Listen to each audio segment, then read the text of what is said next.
Hi, this is Kendra from Pencil and Pigment, and today we're going to talk about hand-rolled pastels.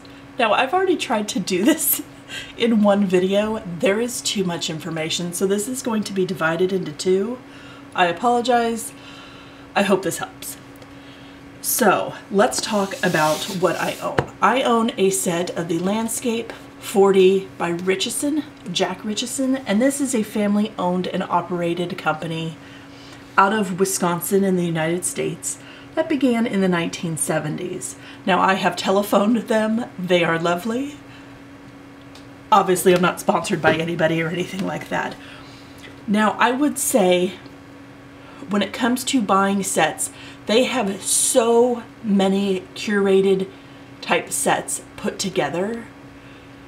I would also say please don't purchase it on Blick. Blick does not have the variety that does this sort of sets justice. Also the price tag. So this on Blick currently retails for $95 US, and that's where I live in the United States, so that's what I'll be talking in. And for a set of 40, that works out to be $4.75 a piece. Now, Blick sells, again, a very small fraction of the sets they offer. They offer, obviously, landscape. They have portrait. They have some that are monochromatic. You can buy a set of greens or a set of oranges. They have ones that are portraiture light, portraiture medium value, portraiture dark value.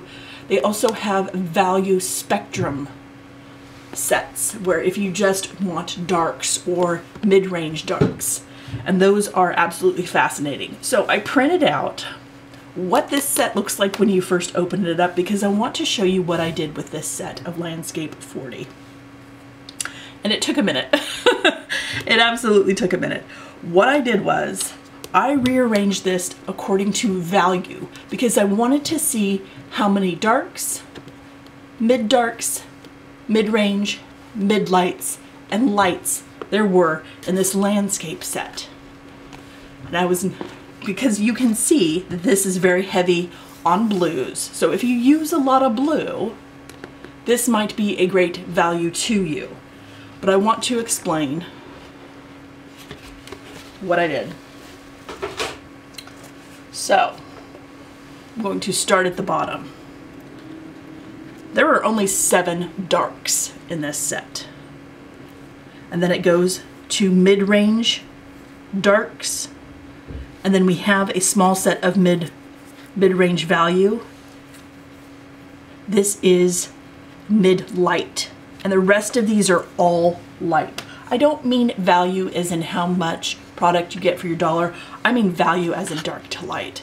So, and this is something I printed off of the actual product. I'll link to the product if you're buying one. If you're doing a no-buy, then welcome to the land of printing.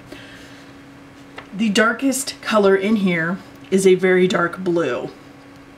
Now, I looked online because ideally, if I wasn't doing a no-buy, I would absolutely add to the gaps in this set. And there are a lot of gaps.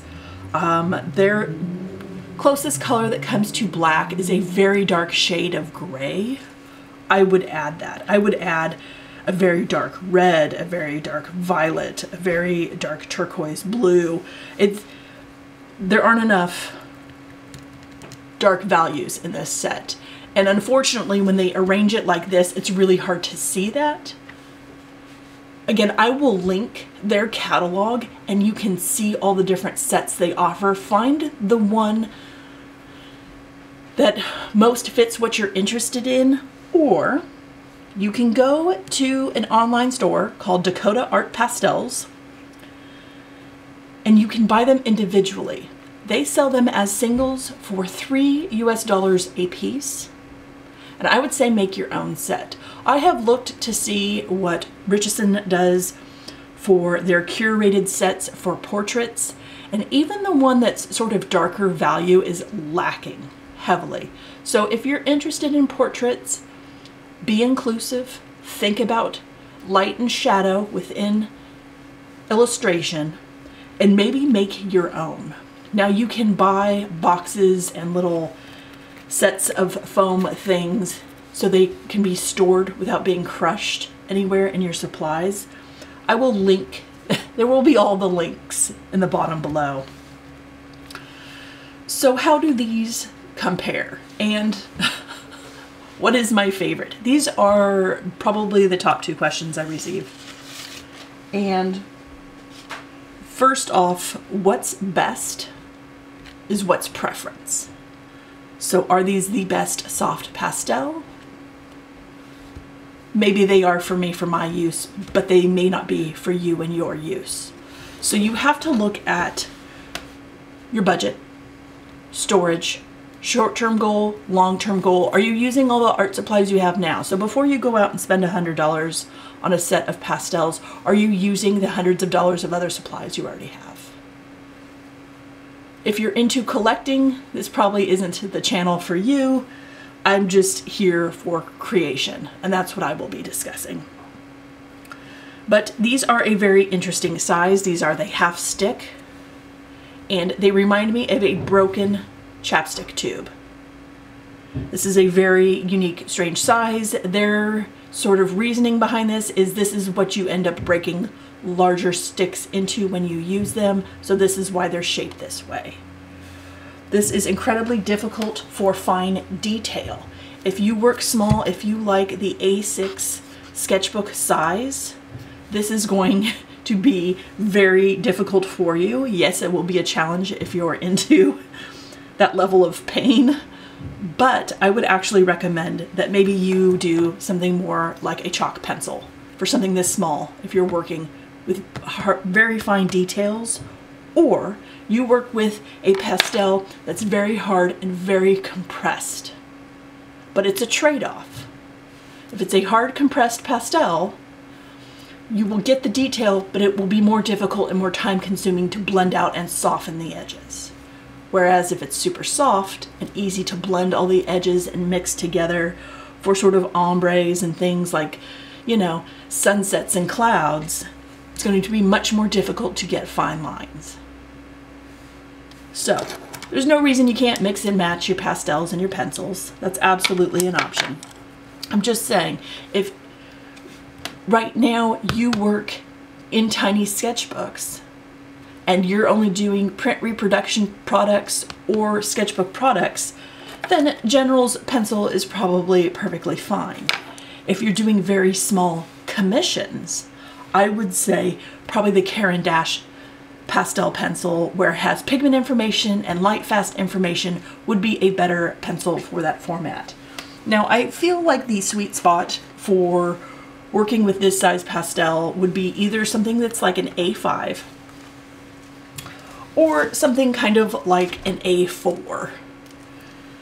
I will link again what those numbers mean. If you're going to work huge, think 24 by 36, you're going to burn through these, especially if you're doing a timed or day type drawing challenge, creator challenge. If your goal is to get better, but you want to work with high quality, high pigmented pieces, then I would say start off with maybe 3. It's an adequate sample size, because within each set, you're going to find a little bit of variance. Some of these will be softer and more buttery. Some of these will be more scratchy and more rough, and that has to do with the pigment. They all have sort of about 15 to 35% pigment, and then there's a binder, and then there are inert ingredients.